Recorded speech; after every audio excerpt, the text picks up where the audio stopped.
Karibu Tabora, karibu Toronto. Kwa kweli tunamshukuru Mungu kwa ajili ya kongamano hili la wachungaji.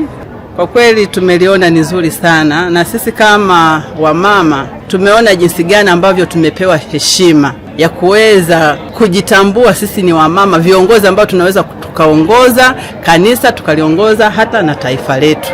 Kwa hiyo tumejisikia vizuri kwa ujumla. Kuweka mikono wachungaji wanawake, yani limetufanya tuweze kujua kumbe na sisi tuna uthamani. Na nimeweza kuona kwamba yani kwa jimbo letu, yani ni kipaumbele ambacho tumepewa na sisi kuweza kujiamini kama wanawake, kama nilivyotanguliwa kusema. Kwa hiyo mimi limenitia moyo mimi binafsi kama mwanamke mwenzao. Heri wale watakao kutwa wakiwa wamekesha katika zamu kama alivyowaagiza Bwana wao. Lakini tunajua Mungu anatuambia tufanye kitu ambacho sio rahisi. Kukesha sio rahisi, usingizi upo, tumechoka kwa kazi za kutwa nzima, tutalala tu.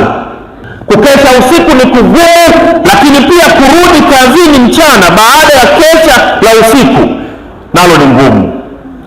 Kwa Petro na wenzake, kufanya kazi usiku ilikuwa sio mpaka wakumbushwe.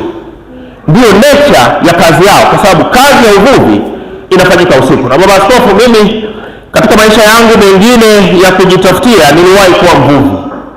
Ni hatari sana. Kuvua kwenye kina kirefu ni kazi hatari.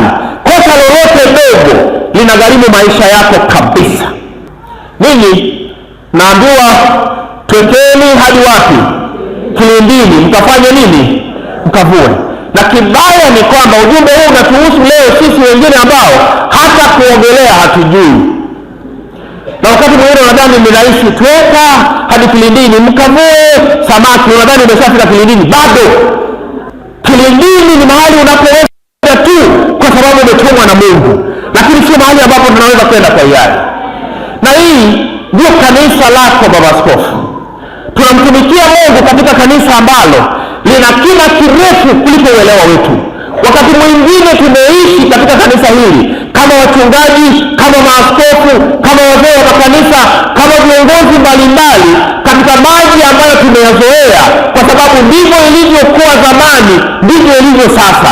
Watu wale wale ambao tumezoea kuwaona ndio tunaowaona. Mambo yale yale tuliyoyazoea ndio yanayoendelea kufanyika. Lakini sauti ya Mungu ni tofauti. Nendeni katika kina kirefu, mahali ambapo hamjapazoea, maana Mungu anataka kufanya jambo na watu wake katika kina hicho. Mimi sijui nani aliye na uelewa wa kutosha juu ya kina cha kazi hii ya Mungu. Mimi sielewi. Nadhani kila mmoja hapa anaweza kusema Mungu, hata katika yale ninayafanya katika maji yenye kina kifupi. Maana ni mahali ambapo nimepazoea. Kama ni kwenye parishi yangu, najua na aina ya Wakristo wangu, najua na nyumba zao, najua na maisha yao, najua na watoto wao. Lakini yako mambo ambayo yako nje ya uelewa wako wa kawaida.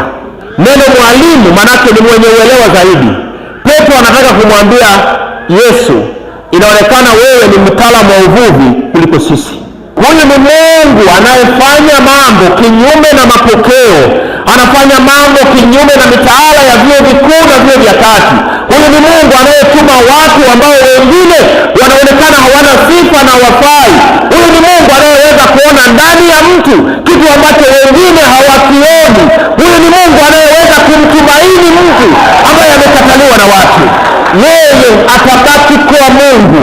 Sauti yake ya upole itabaki kualika wote wanaomsikia kwa njia ya imani, na utume wake utaendelea kusema na wote, nendeni zaidi ya pale mlipofika. Maana pale ulipofika sio mwisho, bado kuna safari ya kwenda zaidi ya pale. Kama umehubiri haujafika mwisho, maana bado kina kirefu kiko mbele. Kama umeongoza haujaongoza mpaka mwisho, bado Mungu anakutaka uende zaidi. Kwenye kina cha maji hapataki mzaha. Na hiyo ndio sababu kazi hii ya Mungu haiwezi kuzoelewa na mtu yeyote. Hakuna mtaalamu kwenye kazi hii. Haijalishi ni askofu, haijalishi ni kanoni, haijalishi ni nani. Hakuna mtu ambaye ni mtaalamu katika kazi hii. Kazi hii kila siku inakutaka umsikie mwenye kazi akuelekeze mahali ambapo pana kina kirefu, anapotaka uende utupe nyavu ukavue samaki wanaopatikana huko. Lugha ya Yesu inatoka katika umoja inaenda katika wingi. Mtweke hadi kilindini mkazishushe nyavu zenu. Ile ni lugha ya umoja. Maanake kazi ya kushusha nyavu, kazi ya kuhubiri Injili, kazi ya kufanya matendo ya Mungu hayataki mtu mmoja, yanataka sisi wote. Kazi ya Mungu lazima ifanywe katika umoja, na hii ndio sababu tunataka kumshukuru Mungu ambaye ameendelea kuonyesha baba zetu maaskofu kujua thamani ya kuwa na kanisa lililo na ujumuishi wa watu, kanisa linalotumikiwa na wote, wanaume kwa wanawake. Kwa miaka mingi hii jambo ilikuwa imefichwa kwa wengi.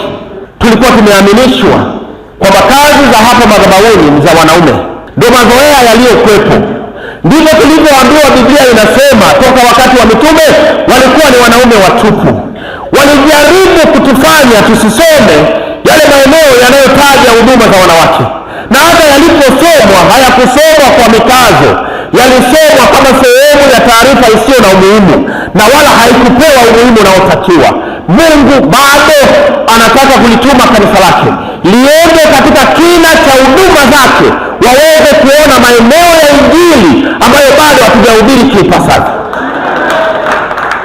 Tuliaminishwa hivyo. Karibu Tabora, karibu Toronto.